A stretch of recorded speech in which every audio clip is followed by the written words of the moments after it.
Olá, meus queridos. Sejam muito bem-vindos. É uma alegria imensa ter vocês aqui comigo hoje. Meu nome é Margarida.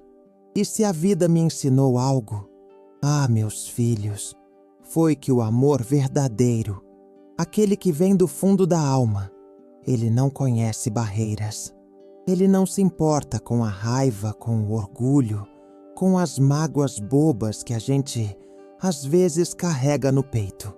Ele simplesmente acontece e floresce, mesmo nas terras mais áridas, mesmo quando tudo parece dizer não. Vocês devem estar se perguntando por que uma velhinha como eu, com esses 80 e poucos anos bem vividos ou quase vividos, decidiu aparecer aqui, nessa telinha, para conversar com vocês. Bem, é que tem certas histórias que a gente guarda no coração por tanto tempo, que elas quase transbordam. E eu sinto que chegou a hora de compartilhar uma dessas histórias com vocês. Uma história que moldou quem eu sou, que me fez entender a verdadeira força do amor. O amor incondicional. Aquele que uma avó sente. Preparem-se, peguem um cafezinho, ou um chá, quem sabe, e fiquem comigo. Prometo que vai valer a pena. Antes de começarmos, se esta conversa tocar o coração de vocês, não esqueçam de deixar um like, de se inscrever no canal para mais conversas como essa e de deixar um comentário. Eu adoro ler o que vocês pensam, sabe? É como se a gente estivesse aqui, na minha sala, batendo um papo gostoso. Então, vamos lá. A história que eu quero contar para vocês é sobre uma época muito difícil na minha vida e, por consequência, na vida de alguém que eu amo mais que a mim mesma. É sobre uma proibição, um muro invisível que se ergueu entre mim e meu neto, o João, e sobre como o amor, o amor, encontrou uma fresta nesse muro para me guiar até ele, no momento em que ele mais precisava. Eu nasci e cresci numa família simples, mas cheia de afeto. Meus pais me ensinaram o valor do trabalho, da honestidade e, acima de tudo, da família. Casei-me cedo com o Antônio, um homem bom, trabalhador, que me deu os filhos mais lindos que uma mãe poderia desejar. Tivemos 3. A mais velha, a Ana, depois o Pedro e, por último, a minha caçula, a Lúcia. Eles eram a minha vida, eram a minha alegria, a minha razão de ser. Ver os meus filhos crescerem, se tornarem adultos independentes, formarem suas próprias famílias, aquilo era a minha maior realização. Lembro-me como se fosse hoje da emoção que senti quando a Ana me disse que eu seria avó. Era o João, meu primeiro neto. Que emoção! É um amor diferente, sabe? Não é aquele amor de mãe que é protetor, que educa. É um amor mais leve, mais puro. É um amor que mima, que encanta, que transborda. João era um menino lindo de cabelos claros e olhos azuis, curiosos, cheios de vida. Ele era a luz da minha casa. Passava os finais de semana inteiros comigo e com o Antônio. Me ajudava na horta, aprendia a cozinhar minhas receitas de família e me contava os segredos dele. Aqueles segredos de criança que só uma avó sabe guardar. Nosso vínculo era algo muito especial. João me chamava de Vovó Flor, porque eu sempre tinha uma florzinha no cabelo, daquelas que eu colhia no meu jardim.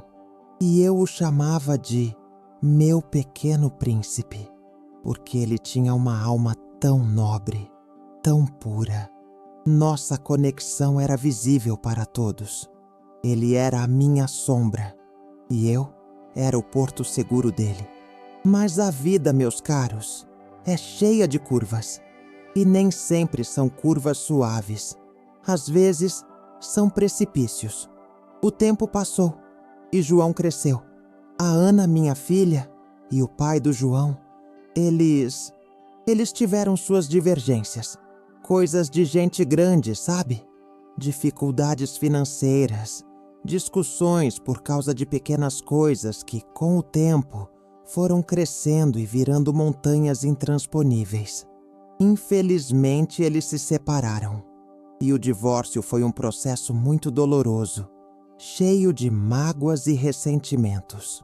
Ah, como eu tentei mediar, como eu tentei acalmar os ânimos. Mas quando o orgulho e a dor se instalam, as pessoas se fecham e a razão parece ir embora.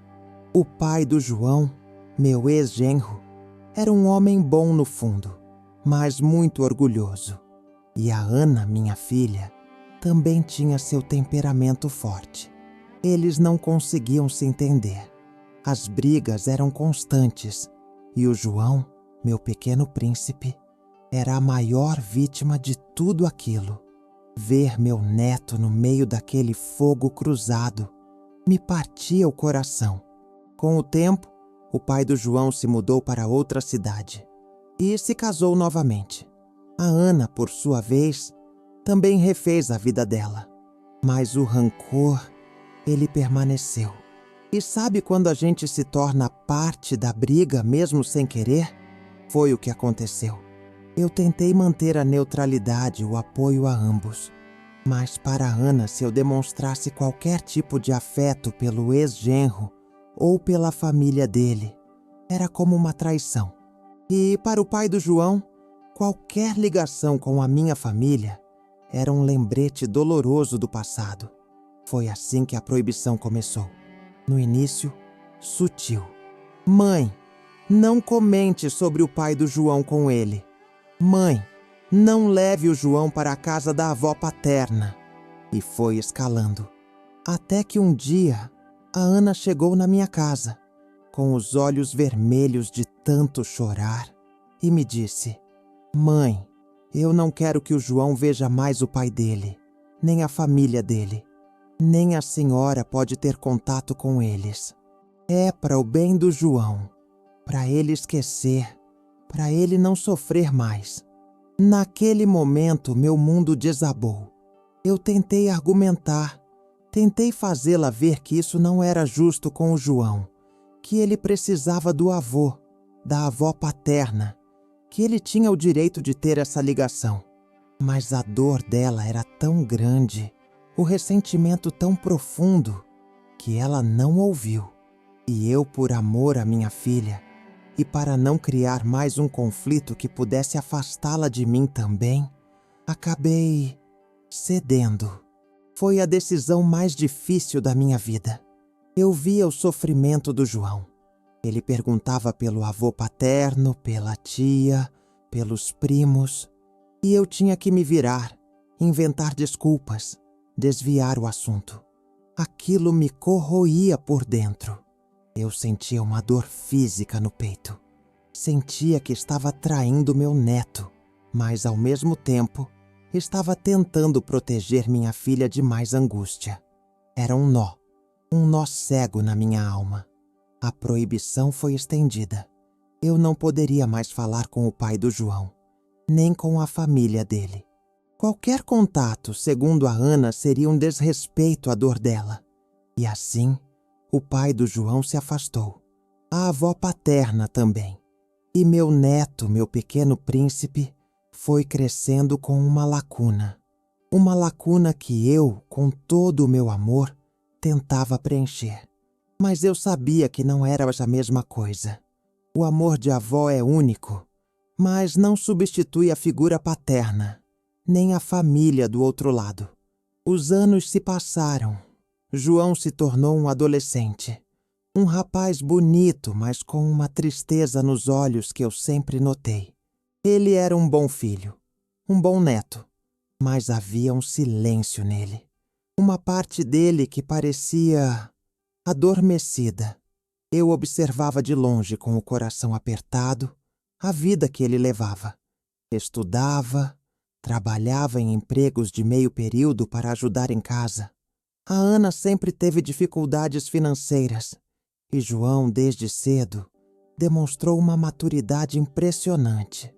Meu Antônio, meu marido, minha rocha, partiu. Fiquei viúva. Foi um golpe duro. Eu senti a falta dele em cada canto da casa, em cada gesto, em cada palavra. Mas a vida segue, não é mesmo? E a gente tem que ter forças. Meu amor pelo João, pelos meus filhos, era o que me mantinha de pé. Um dia, há alguns anos, comecei a notar que João não estava bem. Ele estava pálido, emagrecido, sempre cansado. No início pensei que fosse o cansaço dos estudos e do trabalho, mas o tempo passava e ele só piorava. Minha filha, a Ana, estava muito preocupada, claro. Levaram-no ao médico e depois de muitos exames, o diagnóstico veio como um raio em céu azul. João tinha uma doença grave, uma doença no sangue, que exigiria um tratamento longo e muito específico. E, em casos mais severos, um transplante. A notícia nos abalou profundamente. Meu coração de avó se apertou de uma forma que nunca havia sentido antes. Ver meu pequeno príncipe, agora um homem jovem, tão frágil, tão vulnerável, era demais para mim. Os médicos explicaram que, se o tratamento não fosse suficiente, a última esperança seria um transplante de medula óssea e que a melhor chance de compatibilidade estaria em parentes próximos, irmãos, pais e, às vezes, avós. Nesse momento, a proibição familiar que me acompanhava há tantos anos, ela se ergueu novamente, mas de uma forma cruel. Os pais do João, a Ana e o ex-genro tinham que ser testados, e a família paterna também. E eu sabia que eles não se falavam, não se viam. O rancor era tão grande que eu duvidava que eles fossem capazes de se unir, mesmo diante da vida do filho. A Ana, minha filha, estava desesperada. Ligava para o ex-marido, implorava, mas ele, ferido pelo tempo, pela distância, pelas palavras duras, não atendia às ligações. Ou atendia, mas de forma fria, ríspida. Dizia que não queria se envolver, que tinha sua nova família, que o passado era passado. Era uma dor que não me cabia. Meu neto, João, piorava. As sessões de quimioterapia o deixavam exausto, sem forças. Eu ia visitá-lo no hospital todos os dias. Levava as comidas que ele gostava, contava histórias da nossa infância, tentava arrancar um sorriso dele. Ele me abraçava com as poucas forças que tinha, e eu sentia que cada abraço era um pedido mudo de ajuda. Um dia, enquanto ele dormia, a Ana desabou nos meus braços. Mãe, ele não quer falar com o pai. Ele se sente abandonado e o pai não quer vir. O que vamos fazer? Ele precisa de um doador. Ninguém é compatível. Já testamos quase todos os nossos parentes do lado da família da senhora. Os tios, os primos. Já tentamos o banco de medula, mas as chances são mínimas. Meu coração gelou. Minha mente, que já não é tão rápida quanto antes, começou a girar. Eu precisava fazer alguma coisa. Precisava. Não podia ver meu neto se esvaindo assim, por causa de uma briga de gente grande. Eu tinha que quebrar essa proibição. Tinha que jogar o orgulho para escanteio, o meu e o da Ana. Tinha que ser a ponte. Naquela mesma tarde, sem dizer nada a Ana, eu peguei o ônibus. Sim, o ônibus. Eu não dirijo mais, sabe? E meu dinheiro é contado. Mas a urgência no meu coração era maior que qualquer cansaço. Fui até o bairro onde eu sabia que o pai do João morava. Mesmo depois de tantos anos, eu tinha o endereço antigo e, com a ajuda de um vizinho antigo, consegui encontrar a casa. Minhas mãos tremiam quando bati na porta. Uma senhora que eu reconheci como a nova esposa dele abriu. Ela me olhou com estranhamento. Eu me apresentei com a voz embargada. Eu sou Margarida, a avó do João. Ela me fez entrar. E lá estava ele, meu ex-genro, mais velho, um pouco grisalho, com marcas de preocupação no rosto, mas ainda reconhecível. Aquele que um dia tinha sido como um filho para mim. O ar na sala era pesado. Eu não sabia por onde começar. Não tinha ensaiado o que ia dizer. Apenas deixei meu coração falar. Meu filho, eu comecei. E vi a surpresa nos olhos dele quando chamei ele assim, depois de tanto tempo de silêncio. Meu filho, eu não vim aqui para falar do passado. Não vim para discutir, nem para culpar ninguém. Eu vim aqui porque nosso João, ele precisa de você. A voz falhou. Senti as lágrimas rolarem pelo meu rosto enrugado. Ele está muito doente. Muito. Os médicos dizem que ele precisa de um transplante de medula e que a maior chance é que seja um de nós. Os pais, os irmãos, a família mais próxima. Ele me olhava com uma expressão indecifrável. Era uma mistura de choque, de dor, de algo que parecia ser culpa. Eu sei que vocês tiveram suas diferenças, seus problemas, e eu entendo. Eu juro que entendo a mágoa. Mas o João, ele não tem culpa de nada disso. Ele é um menino bom, meu filho, e ele está lutando pela vida. Mostrei a ele alguns exames, as receitas médicas, o nome do hospital, tudo o que eu tinha levado comigo. Falei da tristeza do João, da forma como ele perguntava pelo pai, mesmo que não demonstrasse. E principalmente, falei do amor que ele sentia pelo filho, mesmo que estivesse escondido por trás da raiva. A esposa dele, que estava sentada ao lado, segurou a mão dele. Ela também tinha lágrimas nos olhos. Ela me perguntou sobre o João, sobre a doença, e eu expliquei tudo, com a maior clareza que pude. Meu ex-genro se levantou, caminhou até a janela, de costas para mim. Ficou em silêncio por um longo tempo, e eu esperei. Meu coração batia forte, rezando para que minhas palavras tivessem alcançado o lugar certo, lá no fundo da alma dele. Quando ele se virou, os olhos dele estavam marejados. Eu não sabia que era tão grave, Dona Margarida. A voz dele estava embargada. Eu pensei que era só mais uma das tentativas da Ana de me culpar por tudo. Eu o interrompi suavemente. Não é sobre a Ana agora, meu filho. É sobre o João. É sobre a vida de um menino que precisa do pai. Ele suspirou.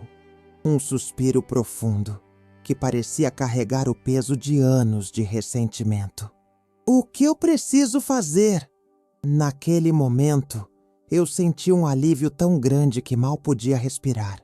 Eu expliquei sobre os exames de compatibilidade, sobre a importância de ele ir ao hospital, de conversar com os médicos.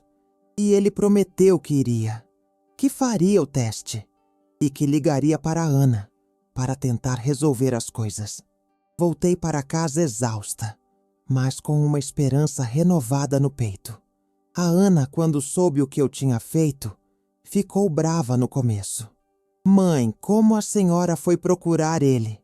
Depois de tudo que ele nos fez? Minha filha, eu disse com a voz firme. Seu filho está precisando de nós. E não há tempo para brigas antigas quando a vida de alguém está em jogo. Não há. Ela ainda relutou um pouco, mas a verdade é que o desespero dela era maior que o orgulho. E quando o pai do João ligou para ela, depois de anos de silêncio, a voz dele estava diferente. Estava preocupada. Estava paterna. Eles se encontraram no hospital. Foi um encontro tenso, com poucas palavras. Mas a presença de ambos ali, pelo João, já era um milagre. O pai do João fez todos os exames. E a surpresa, a alegria, a emoção que senti quando soubemos que ele era 100% compatível com o filho, meus caros, foi indescritível. Foi um milagre, uma bênção divina. A cirurgia de transplante foi um sucesso. João se recuperou. Foi um caminho longo, cheio de altos e baixos, mas ele teve a força e a determinação de um verdadeiro guerreiro. E o pai dele, durante todo o processo, esteve lá. Ele visitava o filho no hospital, conversava, lia para ele. A proibição tinha sido quebrada. O muro tinha caído. Não completamente, talvez. Mas havia uma passagem, uma ponte. Ver o João se recuperando, voltando a ter brilho nos olhos, voltando a sorrir, aquilo era a minha maior recompensa. E ver o pai dele ali, presente, cuidando do filho, sem rancor, sem brigas, era a prova de que o amor de pai, o amor de avó, o amor familiar, ele sempre encontra um jeito. Sempre. O relacionamento entre a Ana e o ex-marido não voltou a ser o que era antes, claro. Mas eles aprenderam a coexistir, a se respeitar, pelo bem do João. E o João, meu pequeno príncipe, ele voltou a ter o pai por perto. Voltou a ter a família completa. E a tristeza nos olhos dele, ela se transformou em esperança, em gratidão. Hoje João é um homem saudável, formado, feliz. Ele vem me visitar sempre com a esposa e os filhos dele, meus bisnetos. E ele me abraça, me chama de vovó Flor, e eu o chamo de meu pequeno príncipe, agora um grande homem. Essa história, meus queridos, me ensinou a lição mais valiosa da minha vida, que o amor de uma avó é incondicional. Ele não julga, ele não se importa com as falhas dos outros. Ele simplesmente ama. E esse amor, essa força silenciosa, tem o poder de derrubar montanhas, de curar feridas antigas, de fazer milagres acontecerem. Nunca deixem que o orgulho, a raiva ou qualquer proibição, por mais dolorosa que seja, impeça vocês de amar, de ajudar, de estender a mão a quem precisa, especialmente quando se trata da nossa família, dos nossos filhos, dos nossos netos. O tempo é precioso, a vida é um sopro e o amor é a única coisa que realmente fica. É o legado que a gente deixa, é a ponte que a gente constrói entre as almas. Sejam a ponte, meus amores. Sejam a luz. E não se esqueçam que, mesmo nas situações mais desesperadoras, um gesto de amor, uma palavra de carinho, um ato de coragem, pode mudar tudo. Pode salvar uma vida. Pode reacender a esperança.